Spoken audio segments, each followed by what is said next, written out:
კლასიკური მუსიკის საღამოების დასკვნითი კონცერტი გაიმართება. ეს არის მნიშვნელოვანი პროექტი, რომელმაც სტარტი 2024 წელს აიღო საქართველოს კულტურის სამინისტროსა და თბილისის მერიის მხარდაჭერით დაფუძნდა ის და მთელი წლის განმავლობაში აერთიანებდა ქვეყნის არაერთ ქალაქს. დღეს ჩვენი სტუმარია თამარ ლიჩელი, ქართული კლასიკური მუსიკის საღამოების დამფუძნებელი და სამხატვრო ხელმძღვანელი. მოგესალმებით. რამდენიმე თვეა უკვე როგორც აღვნიშნეთ მიმდინარეობს ეს პროექტი და აი ამ თვეების განმავლობაში ხვალ არის დასკვნითი კონცერტი. როგორ შეაფასებდით მიმდინარეობას ამ პროექტის? დიახ, უკვე საკმაოდ ჩვენ შარშან დავიწყეთ ეს პროექტი საფუძველი ჩაყარა, მაგრამ შარშანდელი ფორმატი უფრო მოგრძალებული იყო, მხოლოდ 3 კონცერტი ჩავატარეთ, თუმცა გავმოხმაურება ძალიან დიდი ქონდა ამ კონცერტებს უკვე და წელს ბევრად უფრო მეტად გაიზარდა მასშტაბი. ბევრ რამეში გამოიხატა ეს უპირველეს ყოვლისა დავამატეთ საგანმანათლებლო მიმართულება, რაც გულისხმობს, რომ არაერთი მასტერკლასი და შეხვედრა ჩავატარეთ სხვადასხვა რეგიონში არაჩვეულებრივ ახალგაზრდებთან. 10-ზე მეტი კონცერტი ჩატარდა, ჟანრულად ძალიან მრავალფეროვანი და რაღაცნაირად გული მწყდება მეც და ჩემს კოლეგებსაც, რომ აი ხვალ წლევანდელი აი ჩვენი მუსიკალური საღამოების დასკვნითი კონცერტია. ყველაფერი წინ არის, დარწმუნებული ვარ და აქვე ვისარგებლებ შემთხვევით დიდ მადლობას გადავუხდით ჩვენს მხარდამჭერებს, საქართველოს კულტურის სამინისტრო, თბილისის მერია, კომპოზიტორთა კავშირი.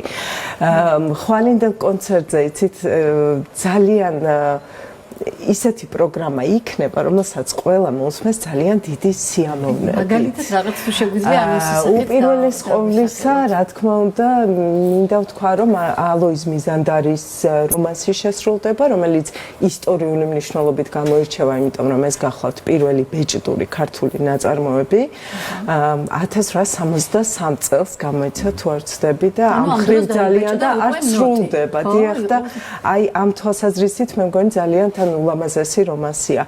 გარდა ამისა შესრულდება ისეთი ნაწარმოებები, რაც ჩვენ ძალიან შევიყვარეთ აი ამ პერიოდის მანძილზე შემსრულებლებმაც, მსმენელმაც და გვექნება პრემიერა მაკავირსალაძის ნაწარმოებისა, რომელიც მას სპეციალურად აი ჩემი დიდი თხოვნით რაღაცა უმოკლეს დროში სწორედ ამ კონცერტისთვის, ჩვენი პროექტისთვის შექმნა და ძალიან ესეთი ცოტა არარეალურადაც მეჩვენებოდა, იმიტომ რომ ძალიან უჩვეულო შემადგენლობა შევთავაზე მაკას, რადგან მინდოდა რომ ყველა მონაწილე ერთად ყოფილიყო სცენაზე. ამიტომ აქ იქნება როგორც ფორტეპიანო ოთხხელში, ასევე ჩელო, ვიოლინო, ვოკალი, დოლი, ესე იგი, აი ყველაფერს მოიცავს და რა ვიცი, უმოკლეს დროში მაკამ ასეთი საჩუქარი გაგვიკეთა და ზოგადად განმავლობაში როგორც ვთქვი, თავარი პრინციპი არის რომ ქართული კლასიკური მუსიკა შესრულდეს და იქნება ეს სოლო შემსრულებლები, ორკესტრის სხვადასხვა შემადგენლობები, ეს ყველაფერი ერგება იმას, რაც არის შერჩეული პროგრამაში. სწორედ აი ამაში ამ ერთ-ერთი მიმართულება ჩვენი პროექტისა, რომ ქართული მუსიკა წარმოშდეს, რაც შეიძლება მრავალფეროვნად და საბედნიეროდ გვაქვს ის რეპერტუარი, რაც იძლევა ამის შესაძლებლობას და აი მე დავუბრუნდები ჩვენს პრემიერას, თუ შეიძლება მახარებს ის, რომ სწორედ ამ პროექტისთვის არაერთი ნაწარმოები უკვე დაიწერა. და ეს მე მგონი ძალიან მნიშვნელოვანია და კიდევ მაქვს სურვილი, რომ აი ამ რეპერტუარში ისეთი გარკვევა, რომ ძალიან ღრმად როცა ჩავეძიე, აღმოჩნდა, რომ აი რაღაცა მიმართულებებში ცოტა თქვათ იქ ჩასაბერებს, კლარნეტისთვის არაჩვეულებრივი რეპერტუარია, მაგრამ თქვათ ფლეიტისთვის ნაკლებად არის. ქართული გენიალური სონატა თაქთაქიშვილის არის, რასაც ხვალ შევასრულებთ, მაგრამ აი რაღაცა მიმართულებები, რასაც თქვათ უკეთესი იქნებოდა, რომ მეტი მინდა რომ ამას ამ მიმართულებითაც ვიმუშაოთ და მე ვთვლი, რომ ეს ძალიან დიდი სტიმული იქნება როგორც შემსრულებლებისთვის, კომპოზიტორებისთვის, რა თქმა უნდა და თქვენის ნებართვით ჩამოთვლის შემსრულებლებს, არაჩვეულებრივ შემსრულებლებს, ვინც ხვალ მონაწილეობას ღებულობს აი ჩვენს დასკვნით კონცერტში. ჩემთან ერთად იქნებიან ვალერიან შიუკაშვილი, დავით ალადაშვილი, ლიზი რამიშვილი, ირაკლი ოსტაფიშვილი, გიორგი ხაინდრავა, მეგრე ჩიხრაძე და ზოგადად აი მინდა რომ განსაკუთრებული მადლობა გადავუხადო ყველა იმ შემსრულებელს, ვინც მთელი წლის მანძილზე ჩვენთან ერთად იყო, იმიტომ რომ კიდევ ერთხელ გავმეორდები, რომ ამ პროექტის მიმართულება გარდა იმისა, რომ ქართულ მუსიკას გაუწიოს პოპულარიზაცია, გახლავთ ის, რომ გაერთიანოს და წარმოაჩინოს საქართველოში მცხოვრები არაჩვეულებრივი ქართველი მუსიკოსები.